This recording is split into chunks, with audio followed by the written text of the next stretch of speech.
mes petites lumières, mes petites étoiles, j'espère que vous allez bien.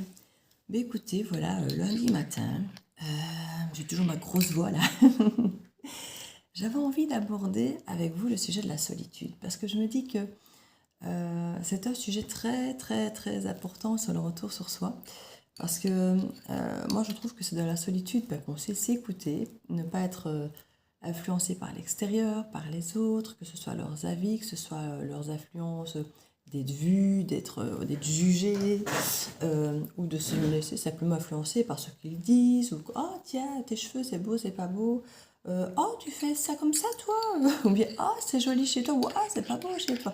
Ben voilà, toutes ces choses qui font que on fait parfois les choses pour les autres, parce que ben on a toujours cette peur éventuelle, cette sensation ou cette image pour d'autres, parce que pour certains c'est la peur d'être jugé, pour d'autres c'est d'avoir toujours une image très fière, très belle, très, très classe, très... Il y en a qui ont besoin d'entretenir une certaine image d'eux, et du coup ne seront jamais vraiment eux-mêmes, parce que, alors vous allez me dire, ben, un peu, parce que si quelque part ils tiennent compte de leur image, ça peut être un trait de leur personnalité égotique, oui mais pourquoi c'est toujours le problème. On le fait pour soi ou on le fait pour les autres? Et comme je dis, voilà, quand on se maquille, pour reprendre l'exemple d'une femme ou les cheveux, voilà. Est-ce que quelqu'un, certaines personnes, ben, effectivement, sont chez elles, ne sortent pas, n'ont pas prévu de bouger, et se maquillent, se préparent, se coiffent, se font jolis ou beaux, en sachant qu'ils ne vont nulle part, ils le font pour eux, parce qu'ils ont besoin de... Ou alors certains leur ont dit, ah, il faut toujours être prêt, on ne sait jamais, si quelqu'un vient sonner à la porte, tu dois toujours être prêt, voilà.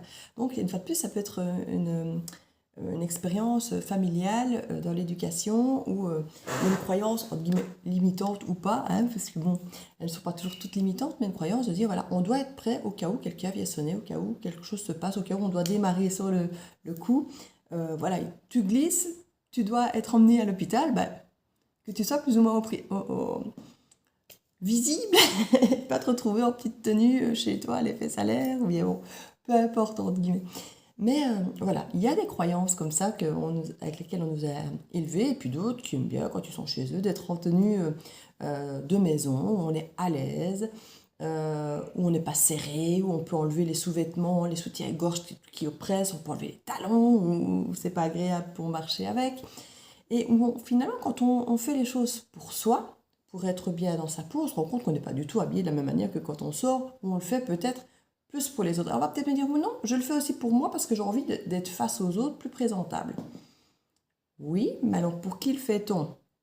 Pour être présentable pour les autres, ou parce que nous, on a un ego finalement qui fait qu'on ne voudrait pas se montrer? Et il y a toujours un petit peu cette limite. Donc ça, j'avais déjà fait une capsule sur, effectivement, quand j'étais sortie chez le coiffeur, pour savoir comment on se sentait soi, que ce soit par les vêtements, parce que j'avais fait aussi une petite vidéo par rapport à nos tenues, c'est le refléter qui on était, ou plutôt une obligation peut-être sociétale, ou du boulot, ou autre chose. Donc ici, c'est vraiment par rapport à cette solitude, justement. À partir du moment où on est seul, qu'on est chez soi, qu'on n'a plus besoin d'être obligé de renvoyer une image, qu'on doit juste être seul avec soi-même, comment le vivez-vous? Parce que finalement, il y a des personnes qui adorent ça, qui vont se dire c'est la liberté, j'adore, je kiffe, je fais ce que je veux, je mets une bougie, je lis un livre, je traîne, je me fais un café, je regarde totalement ce que je veux, si je veux sur Netflix ou à la télé. Moi je regarde plus du tout la télé, Netflix oui, ça, parce que là c'est à la demande, je fais comme je veux. Sinon je ne mets plus la télé parce que les publicités et les infos, ça me... Donc ça fait plusieurs années que je ne regarde plus du tout la télé. Et c'est vrai que à partir du moment où on se retrouve seul avec soi-même, vous allez me dire, même quand on est seul à la maison, avec les réseaux, on n'est pas vraiment seul. Quand on est sur Facebook, sur TikTok, même sur YouTube. Moi, je parle toute seule, mais je sais qu'il y a un destinataire quand même quelque part au bout de la ligne, j'ai envie de dire, puisque des jours où j'ai conscience que je ne me prépare pas, des jours où j'ai conscience que je me prépare, parfois je me monte, parfois je ne me monte pas. Donc il y a quand même une interaction volontaire, consciente vis-à-vis de l'autre. Pareil, quand vous communiquez sur les réseaux, même si vous mettez quelques mots et une photo, vous savez que c'est quelque chose que vous envoyez à l'extérieur. Vous n'allez peut-être pas mettre une photo de vous à ce moment-là, qui n'êtes pas coiffé, pas maquillé, pas préparé, alors que sur la photo, vous allez mettre une belle photo. Peut-être même que certains vont la filtrer. Et là, c'est un autre questionnement. les photos, quand vous les filtrez, alors oui, on est plus beau, on est plus belle, le teint est plus lisse, on n'a pas le côté granuleux et gris du teint. Bah oui, je suis désolée, je suis pas loin de 50 ans, donc forcément, j'ai plein de défauts d'imperfections dans ma peau. Moi, je maquille juste les yeux quand je fais trait d'eyeliner, mascara, et c'est tout. Moi, je sais pas me plaquer ça y est, j'aime plus le mot tellement j'aime pas ça. De fond de teint, tout ça, je supporte pas ça. Mais du coup, c'est vrai que j'ai un teint, entre guillemets, gris avec plein d'imperfections parce que c'est pas caché avec une épaisseur de fond de teint. Donc voilà, c'est mon choix. Maintenant, d'autres ont d'autres choix et je dis pas qu'un mieux que l'autre. Hein, voilà, donc pas du tout, c'est pas ça que je dis. Mais c'est toujours ça en fait. Et il y en a qui vont me dire non, moi quand je suis tout seul, je me sens seule, c'est la solitude, je le vis mal, je me sens isolée, je me sens comme si je ne servais à rien. Il y a vraiment cette sensation. Alors certains vous diront, c'est que vous n'arrivez pas à vous retrouver seul avec vous-même, que vous n'arrivez pas à avoir cette confrontation avec vous-même qui vous met mal à l'aise, que de vous retrouver avec vous-même, vous avez l'impression peut-être d'être vide, d'être creux, et du coup de ne pas pouvoir vous nourrir vous-même, de ne pas pouvoir vous apporter vous-même ce dont vous avez besoin. Et donc vous diront, non, moi, quand je suis seule avec moi-même, je ne m'ennuie jamais. Euh, je peux faire ce que je veux, je lis ce que je veux, je suis dans les pensées, je ne suis justement dérangée par personne. Alors je peux être sur les réseaux quand j'ai envie d'interagir, mais en même temps, quand j'ai plus envie, ben, voilà, je réponds plus, j'interagis plus. Euh, j'adore être seule, enfin moi personnellement, j'adore être seule. J'adore faire ce que je veux comme je veux, me sentir libre. Et quand j'ai envie d'interaction, ben effectivement, soit je vais sur les réseaux, soit je sors de chez moi. Mais j'adore ma solitude, j'ai besoin de ma solitude, j'ai besoin de ce cocon, de cette bulle où je fais ce que je veux, où je suis qui je veux, où je suis dans une routine, effectivement, où on ne se prend pas forcément la tête, puisqu'on ne doit pas s'organiser, on ne doit pas réfléchir à la routine. J'ai déjà fait une capsule sur la routine, comme quoi tout se tient, tous les sujets que je suis en train d'aborder avec vous, je les ai déjà abordés sur des petites capsules, que ce soit la routine, l'apparence physique, avec les tenues et tout ça, ou que ce soit quand on se sent soi dans une tenue plutôt qu'une autre, ou dans une coiffure plutôt qu'une autre, tout ça, j'en ai parlé. Et là, c'est justement, quand on enlève tous ces apparats, quand on est chez soi, seul avec soi-même, comment le vivez-vous? Est-ce que vous êtes à l'aise? Vous vous retrouvez nez à nez avec vous-même? Ou est-ce que vous êtes terrifié parce que vous dites, mais qu'est-ce que je fais maintenant? Je ne sers à rien, je tourne en rond. Il y a des qui, une fois qu'elles se retrouvent seules avec eux-mêmes dans leur maison, ils ne savent pas, donc ils sont toujours en train de courir dehors, de voir plein de gens, d'être toujours sur les réseaux. Alors je dis, on l'est tous hein, sur les réseaux, inévitablement. Même moi, bon voilà, même si je ne suis pas beaucoup sur les réseaux en tant que Virginie Gauthier, j'y suis beaucoup en tant que la bulle de Virgie. Donc d'une manière ou d'une autre, c'est quand même moi qui suis occupée mentalement, psychologiquement sur les réseaux. Donc ça revient au même. Mais voilà, c'est vraiment voir, vous questionner, et je suis sûre que vous avez tous déjà votre question, parce que tout le monde sait déjà si on aime ou pas la solitude, si on est à l'aise ou pas avec elle, et si on la recherche, si on cherche ce cocon. Moi j'adore aller en voyage par exemple, ou aller au resto avec une amie ou un ami, et je suis très heureuse de rentrer chez moi, dans ma bulle, isolée, dans le silence. J'ai toujours besoin d'un petit moment d'ailleurs, entre le moment de sortie et le moment où je rentre, un moment où je retrouve mon rythme, je retrouve ma bulle. Ça fait une demi-heure, une heure, parfois même un peu plus, s'il y avait du bruit, du monde et tout ça. Plus il y avait du bruit du monde, plus j'ai besoin de cette période de transition. Si c'était déjà calme, ça va. J'ai besoin de me retrouver, de retrouver mon rythme, ma bulle, mon calme, mon apaisement, ma sérénité. Et c'est vrai que quand on est seul avec soi-même et qu'on le vit bien, ben on est serein. Alors pour ceux qui le vivent moins bien, qui sont anxieux, parce qu'ils se sentent seuls, ils se sentent isolés, c'est différent. Et là, du coup, je comprends qu'on va vers l'extérieur pour essayer d'apaiser cette anxiété. Moi, c'est plutôt l'inverse finalement. C'est quand je vais vers l'extérieur, que je dois subir les gens, que je me sens jugée, observée, ou alors que je vais sentir que moi, je fais l'effort pour aller vers eux, pour ne pas me sentir jugée, observée. Mais alors du coup, je ne suis pas moi, parce que je mets un masque qui finalement ne m'appartient pas pour pouvoir le vivre sereinement en fait. C'est ça le problème. C'est que quand je me masque, quand je sors, c'est parce que quelque part, j'ai pas envie d'être jugée. Et pour ne pas être jugée, soit je me masque de jovialité avec un sourire, peut-être qu'au fond de moi, pas que je suis malheureuse ou que je suis triste, mais j'ai peut-être juste pas envie d'être comme ça. J'ai peut-être juste envie d'être neutre. Voilà. Et il y a des jours où je suis neutre, on me dit, oh, t'as pas l'air d'être bien, t'es dans ton coin, toute seule là. Ben oui, peut-être que j'ai envie d'être tranquille aujourd'hui, d'être peinarde, mais alors du coup, j'aurais envie de me dire, si j'ai envie d'être tranquille, toute seule, peinarde dans mon coin, je reste chez moi. J'y vais pas. Donc du coup, parfois, j'ai pas le choix. Je suis obligée de sortir parce que je suis invitée à des événements où on peut dire non, mais parfois, il y a un moment où tu dis, bah oui, celui-là, je vais quand même y aller parce que c'est un événement important pour la personne et si j'y suis pas, ça va peut-être... Voilà. Donc une fois de plus, on fait les choses parfois pour les autres, pas pour soi.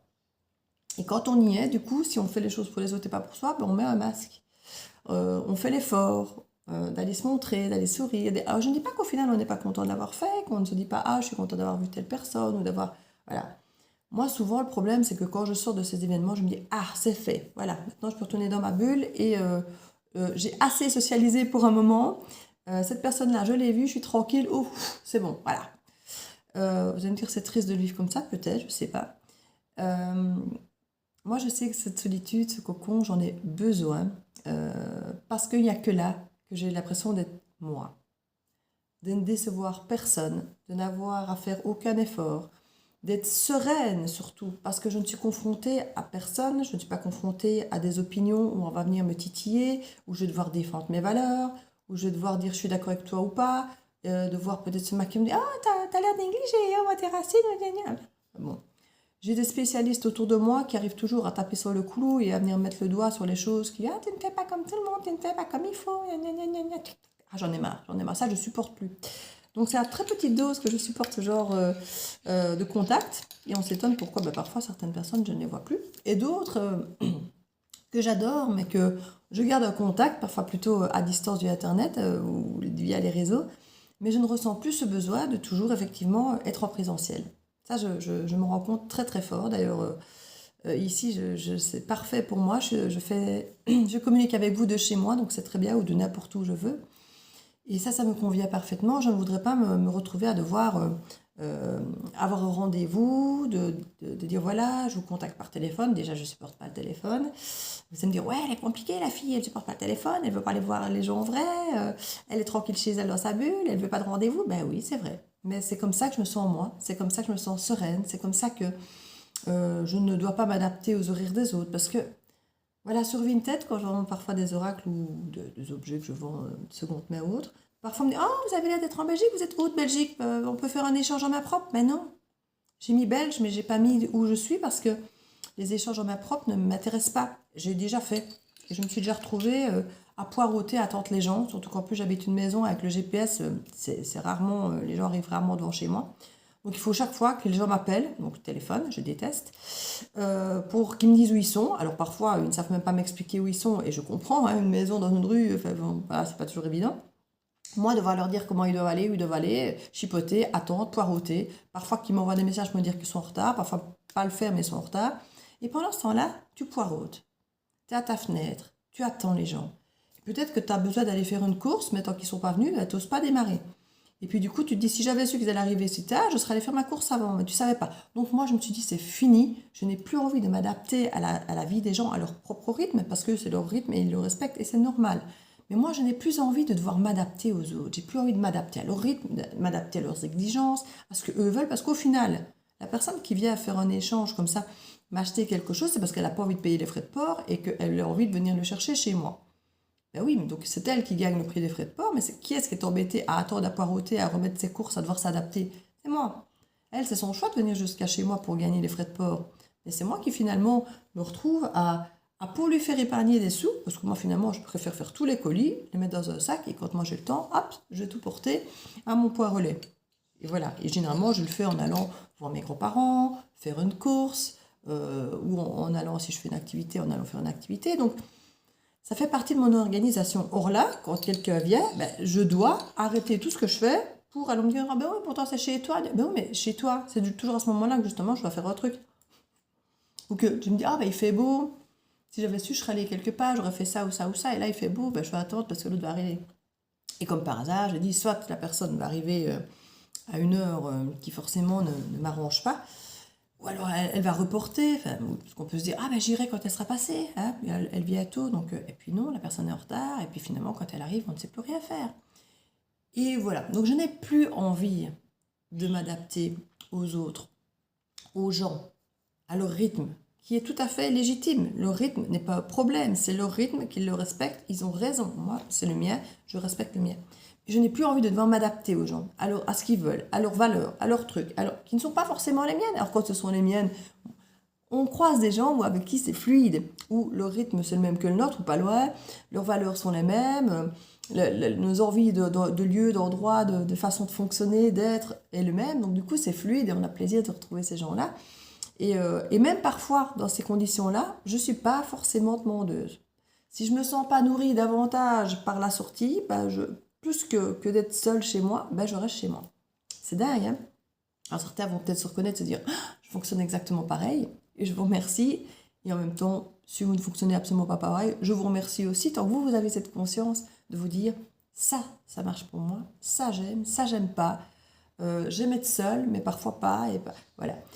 Donc c'est un petit peu ce questionnement aujourd'hui. Comment vivez-vous la solitude? Est-ce que vous en avez besoin? Pourquoi en avez-vous besoin? Est-ce que c'est un refuge, une fuite, une façon d'être sereine, d'être sereine? Quand vous sortez, comment le vivez-vous? Puisque finalement, moi c'est vrai que je me sens sereine chez moi et que quand je sors, je me sens pas toujours sereine parce que j'ai l'impression, alors agressée est un grand mot, mais de me sentir agressée par l'extérieur, parce que justement, changement de rythme, le bruit, les gens crient, les gens sont parfois égoïstes, ils agissent comme s'ils étaient seuls au monde. Mais si tu es seul au monde, reste chez toi. Vous voyez, c'est ce que je fais. Quand je vais être entre guillemets seul au monde et agir selon mes idées rata, je reste chez moi. Mais quand je suis à l'extérieur, j'ai envie de m'adapter, pas aux gens, mais à l'environnement, à la société, à la vie, aux autres, dans les grandes lignes, pas à m'adapter à une personne. Et effectivement, si on fait des priorités de droite, c'est pour que tout le monde puisse vivre ensemble et ne pas se rentrer dedans quand on arrive à un carrefour. Donc le respect des règles a un sens en société pour pouvoir fonctionner ensemble. Mais ça m'épuise. Donc je respecte le code.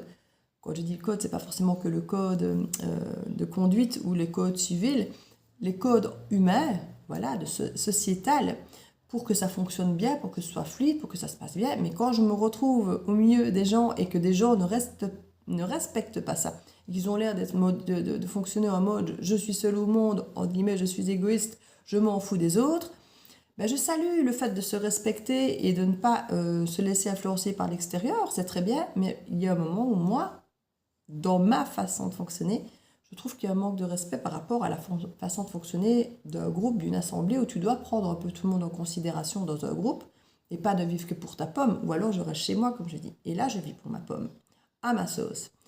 Maintenant, une fois de plus, voilà.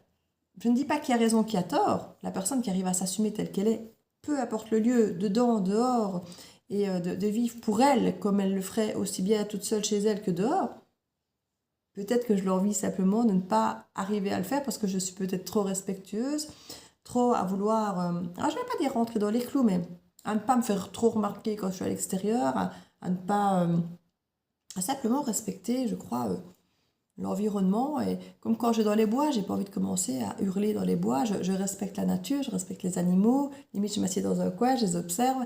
Voilà, je crois qu'il y a une façon de, suivant le lieu où on est, d'avoir envie de s'intégrer là où on est pour faire partie du décor. Alors, quand je le dis, j'aime pas, parce que se dire dans un endroit et de faire partie du décor, c'est quelque chose qui ne me plaît pas du tout dans l'idée, et certainement pas dans l'idée d'être dans cette unicité où on est soi, où on s'assume, et c'est pour ça que je ne sors quasi plus.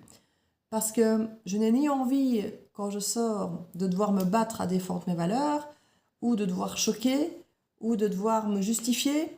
Donc, qu'est-ce que je fais? Je mets mon masque de sortie pour me fondre dans le décor et je fais en sorte que ça passe très vite pour pouvoir rentrer très vite. Donc, c'est vrai. Voilà, moi, j'en suis là. Il n'y a que chez moi que je me sente moi, comme je veux, sans masque, sans avoir à faire d'efforts et surtout, me sentir sereine.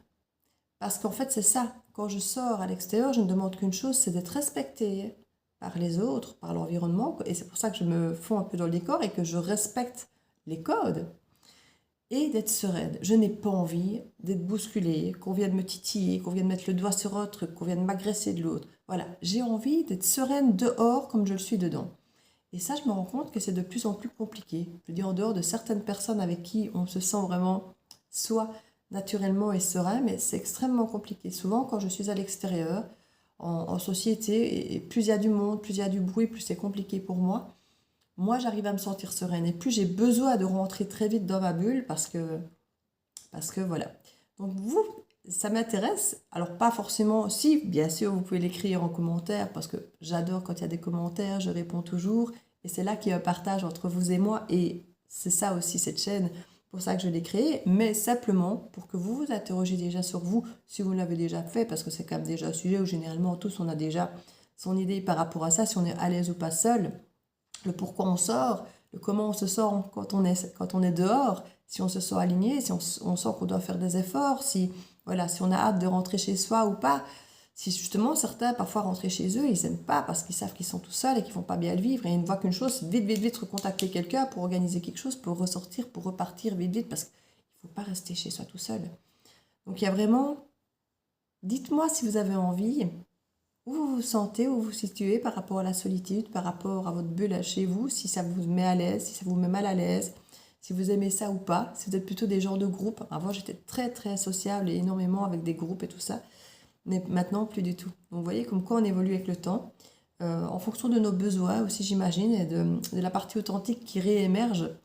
Et c'est vrai qu'avant, j'avais besoin de plaire aux autres, donc du coup, être avec les autres était important si je voulais plaire aux autres. Et forcément, mettre des masques pour rentrer dans ce qui plaît aux autres. Alors que c'est plus du tout mon but à l'heure d'aujourd'hui. Et c'est là que je dis de plus en plus que c'était très balance qui est mon ascendant. Et on dit toujours qu'après 40 ans, c'est l'inverse, que c'est l'ascendant qui reprend de l'importance. Pour moi, je trouve pas.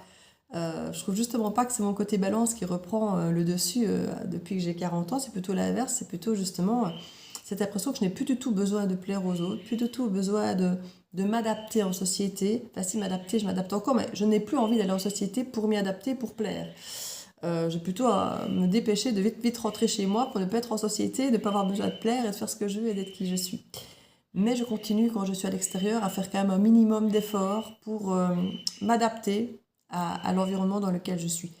Ça m'embête, je vous l'avoue, ça m'embête. Et en même temps, voilà, c'est une forme de respect, selon moi, quand on choisit de sortir. Mais bon, comme je dis, les gens qui s'assument pleinement quand ils sont dehors et qui s'en foutent des gens, autant ça me choque, autant je les respecte à fond parce qu'ils arrivent à faire un truc que je n'arriverai peut-être jamais à faire. C'est de choquer, de s'en foutre des autres, en fait, parce que moi, je ne saurais pas m'en foutre des autres. Alors, je peux ne pas me préoccuper de leur opinion, de leur avis, mais je ne peux pas m'en foutre de respecter l'humain, de respecter les gens, de respecter la sensibilité. Donc du coup, je prends en considération l'autre. Alors comme je dis, pas son avis, pas son jugement, mais son bien-être. Voilà, je n'ai pas envie de mettre les gens mal à l'aise, j'ai pas envie qu'ils soient pas bien dans leur peau à cause de ma présence. Donc voilà, c'est pas m'adapter pour leur plaire, c'est m'adapter pour ne pas leur déplaire, les déranger, les mettre mal à l'aise. Vous voyez, voilà, c'est plutôt ça. Alors que c'est vrai que certains ne se tracassent absolument pas de ça, se contrefoutent de plaire, de déplaire, de déranger ou pas. S'ils veulent vous passer dessus, vous passent dessus. S'ils veulent hurler et vous déranger, vous empêcher de voir votre film au cinéma, ils le feront. Ils n'en ont rien à foutre. Et voilà. Alors je dis, ça me choque et en même temps, je salue la performance de pouvoir être à ce point soi et de ne pas se tracasser des autres. Donc voilà, dites-moi vous. Vous retrouvez de quel côté du mur? Je vous fais des bisous.